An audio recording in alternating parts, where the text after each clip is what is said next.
Well, the lives of many college students, the ones headed that way, hang in the balance this morning. Will campuses reopen in the fall, or will they be spending their first semester learning online? Joining me right now is financial expert Pete the Planner. And what a topic to be talking about, because so many students right now, as you know, Pete, are right there trying to figure out where are they going to be. Purdue is hoping to reopen, but we don't know if that's going to happen.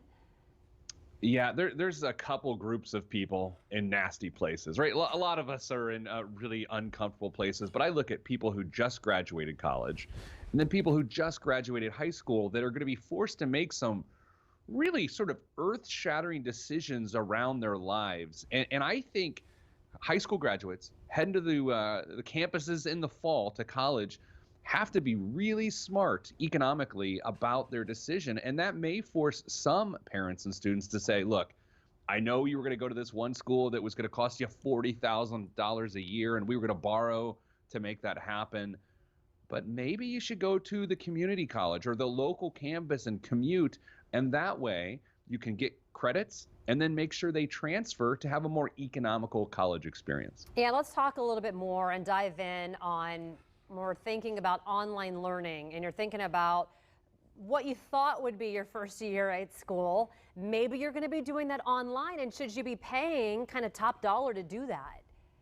Uh, well, in my economical mind, I say no, because part of the college experience is the college experience, all being jammed into a fraternity house or an apartment, elbow to elbow.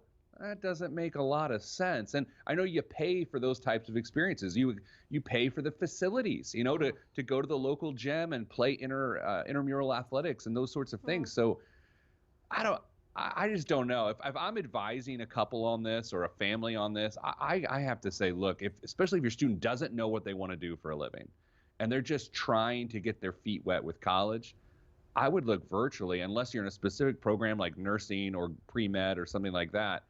I would go the transfer route. And then people are thinking about, okay, online versus maybe just going to thinking about transferring, making sure credits transfer. If you're doing something online, but you know that you end up wanting to go to, let's say, IU or whatever, what kind of things are you needing to be thinking about?